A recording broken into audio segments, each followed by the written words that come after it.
Um, any injuries. Brian Cook was okay at the end of it, so everybody else made it through all right. A good win to get, in particular when you haven't had one. So that was important to take a step forward. The second quarter was hard to watch there, but the third and fourth quarter, I thought our guys really came together and played well. I thought defensively we did some really good things with the turnovers, the interceptions and turnovers. I thought Bolton with the 14 tackles did a heck of a job, and our third downs were incredible. So great pressure up front. It starts there. And then likewise on the offensive side, Pat had some really good things he did out there, and the offensive line I thought did a heck of a job. I was probably most happy for Pacheco coming home and putting up a 4.5 yard per carry shot out there, which was good, and Kareem did some good things there too. Thornton, great to get him involved in the game plan. I thought he played well. But again, it all starts up front. That defensive line, Brian's done a nice job as their personnel department of getting these defensive linemen. That's as good a defensive line as there is in this league. And then offensively, he's got some good things going. He's got Wilson there, which is a plus, and then you got a young quarterback behind him, which is also a plus. So the sky's the limit, and they've got good receivers. So it's we looked at the tape.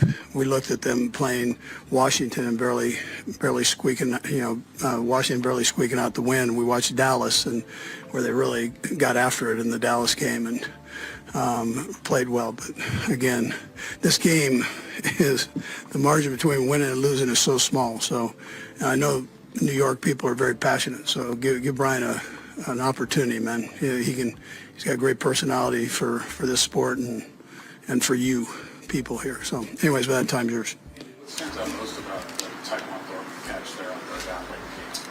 Oh, both of them, right?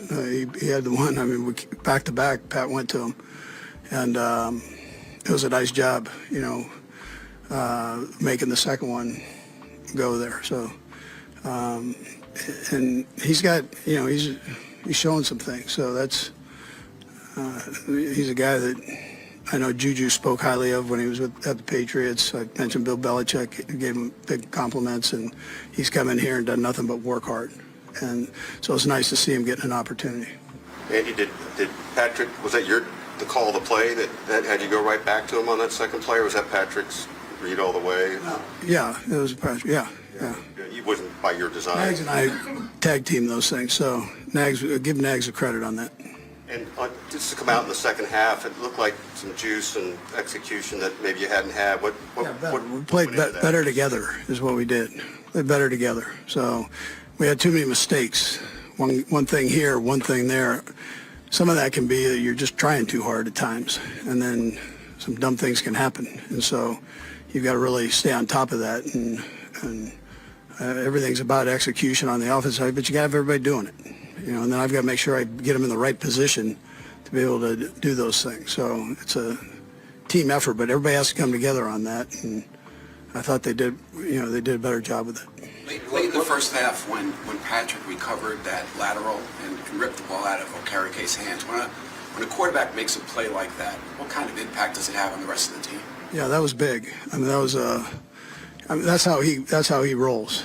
He's 100 miles an hour. You've seen the last couple of weeks what he's done when he's carried the ball, and we saw it again tonight when he carried the ball. But those kind of things he does, it seems like every week he'll do something like that, and the guys know that he's all in. It's not like he's just throwing the ball back there. He's gonna do whatever it takes to come out on top of the game. What message were you trying to get across to Travis there? Yeah, so I love Travis's passion, and so I'm okay with that. We didn't have enough of it that second quarter. Well, it wasn't where we needed to be. So within reason, he knows when to back off the pedal and knows when to push it too. So that's part I love about him. The guy's all in. Just sometimes I have to be the policeman. Was there a specific play that was bothering you, or was it more trying to get something out of him? Or? No, he was all in. He was all in. Listen, he's an emotional guy.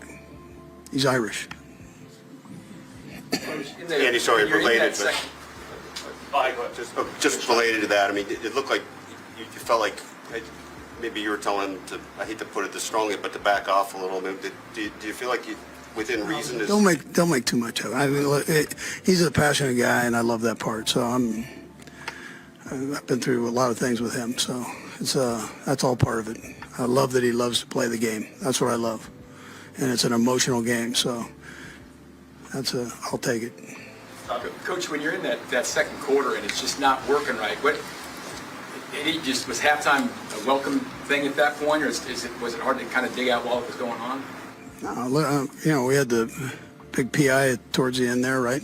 And that was a good thing. So he ended on a positive note. But at the same time, we need to tighten things up as far as making mistakes, getting the guys in the right position, and making sure we were doing the right things, giving them plays, and likewise them executing plays.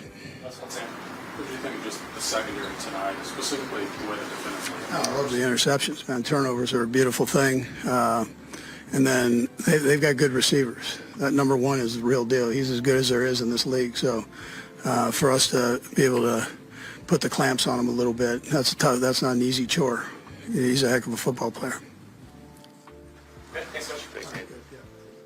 At the end of the day, Andy Reid's emotional words about Travis Kelce show just how much respect and trust exists between coach and player. This wasn't just about football, it was about leadership, accountability, and the bond that's carried the Chiefs through so many big moments. Whether you're a die-hard Chiefs fan or even following along because of the Travis Kelce and Taylor Swift spotlight, one thing is clear: this team's chemistry starts at the top. And moments like these remind us why Andy Reid and Travis Kelce are such a powerful duo in the NFL. What do you think? Did Kelce's actions prove his leadership, or do you see it differently?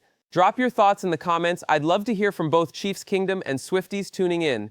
Don't forget to hit that like button, subscribe to Famecast Daily, and turn on notifications so you don't miss any of the latest NFL drama, Chiefs updates, and Travis and Taylor news. Thanks for watching, and I'll see you in the next one.